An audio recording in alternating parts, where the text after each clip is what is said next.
Dear Lord. That was a good one. A little weird. That was a good one though. Maniac. This thing is like a mashup between The Leftovers, Silver Linings Playbook, and Inception. It's like all three of those things just shoved together. This show has a lot of themes to it, and mostly it deals with opposites, such as fate versus science, order versus chaos, love versus hate, and it really is a great melding of all of those. As far as fate goes, you can obviously tell this is something of a romance. I'm not going to tell you what exactly happens, but it is a show about fate and science, and how they can either work to get some people together or rip them apart. As far as love and hate goes, that's a pretty obvious one. In Maniac, we pretty much have two characters that are the main characters, Jonah Hill and Emma Stone. And I gotta tell you, Jonah Hill is looking awesome. That was awesome. Yeah, it was really good to see him looking like that. And Emma Stone, of course, she's knockout, drag out, beautiful as always. As far as what this show is, it feels like Silver Linings Playbook because it's all about these crazy people who are crazy in different ways. Your crazy matches my crazy. Big time. Don't know if I was quoting that correctly. It's all good. But this is a lot like Silver Linings Playbook. You got the romance in there. They definitely don't have as much chemistry the second they meet. You know that funny moment in Silver Linings Playbook when they first meet across the dinner table and they're obviously the two black sheep at the table and they start talking about medications and things like that, and there was no moment like that immediately. But these two characters, they definitely have chemistry as it continues and builds up and goes on. They definitely have issues. Like, okay, no spoilers, but I'm gonna lay some stuff out there. Here we go. Number one, Jonah Hill plays this guy named Owen, and he is part of this family, and this family is very pompous. He has schizophrenia. He sees people, more specifically his brother. He has 4 brothers, I believe. He is number 5, and he imagines that there is a number 6. Basically, his thing right now is his brother did something. We don't know what his brother did at the beginning or all the way through the entire thing until the very end. All we know is that Jonah Hill is really conflicted about whatever's going on here. You get the strong indication that they want him to lie for his big brother, to save his ass. Obviously, that's going to create some turmoil, and this kid has never really been part of the family. There's one shot that I actually love. It's in the family's house, and there's this big photograph of the dad and the 4 sons, and then the camera just pans over, and there's like a little, just tiny little picture. Oh my God. You'll get this. I won't spoil nothing, but I just understood the paper. The little papers. I just got it. That's what that is. He feels small. Sorry. Just thumped me on the head. Totally got it now. I love whenever that shit hits me. This is a good show. It's weird and quirky at times, but that's not a bad thing. Moving on. Picture this. Family's house, massive painting of all 4 brothers, and the father sitting there. It's beautiful, and the camera pans over, and Jonah Hill in this little picture that's framed. It's just this cute little wallet-sized picture stuck on the wall right next to this massive picture, and it's hilarious. If that doesn't tell you that you are not loved by your family, I don't know what else there is. I don't think I'm spoiling anything by telling you that in this show, there are multiple characters for these people to play. I'm talking about Emma Stone and Jonah Hill. Jonah Hill has to play, I don't know, 5, 6 different characters. This feels like he is reinventing himself. It feels like he has dropped the weight. I think he's tired of being this rotund character that is just overused and underhyped. I think he's tired of being the comic relief with a belly. He was big, I'm not gonna lie, that dude was big.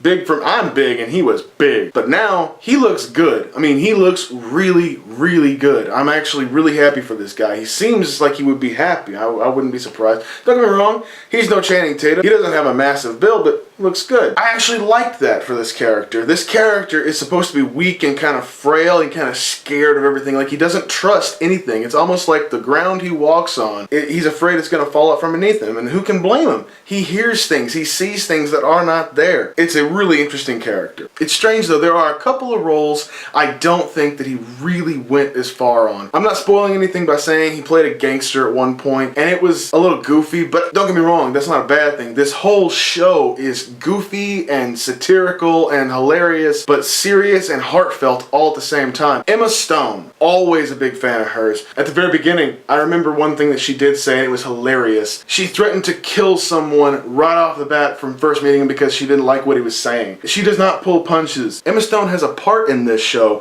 where she plays a lemur-loving 90s mom, a spy, an elf who's a rogue, and it's totally awesome and it's hilarious. Every one of them, I think, is an alcoholic. And then you got one that plays a Texan, so hey, I'm all good with that. I love her accent. That was awesome. As far as the story goes, basically it's about these two people who are maniacs in different ways and for different reasons hear about a medical trial. A very futuristic and sci-fi medical trial with 3 pills, A, B, and C. And Emma Stone, at the very beginning, is actually addicted to pill A that she got under the table. This is her whole reason for going into the medical trial in the first place. What is the medical trial? It's pretty much a cure. It's a cure for sadness. Think of it that way. It's supposed to get over your depression, get over all your issues. It's supposed to make you happy. It's supposed to be a healthy person. Sounds like a good idea. Anyway, Emma Stone only goes into this trial because she's already addicted to pill A. I won't tell you what pill A does because this is pretty original. Whoever wrote this, they got a pretty good mind on them, and I like it a lot. Jonah Hill goes to this, I think, because he's actually desperate, because they think he's thinking about suicide, he's very depressed, he's schizophrenic. I can't remember if he was actually told to go to this place because he's schizophrenic or not.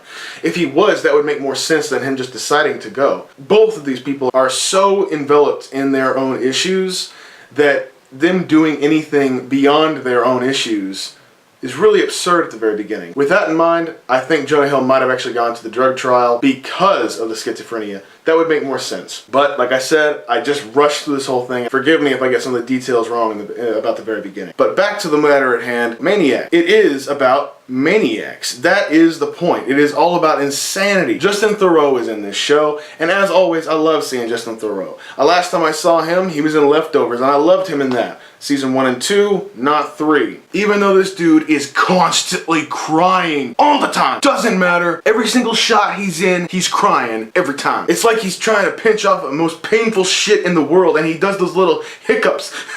Like he's always so scared. Don't get me wrong, it's hilarious. Every scene he's in, he steals the scene. He is hilarious for crying. It's almost as if he's turning himself into the ass of the joke. Everything is making fun of itself in this show. It really is great. But there is one scene, the first time you get to see him in person, it's something I will never forget. It was such a great intro for the character. It lined everything up perfectly. I was really glad to see Justin Theroux in here. And I gotta say, it was funny, especially whenever he's opposite Sally Fields, who plays his mother in this show. And that right there, comedy gold.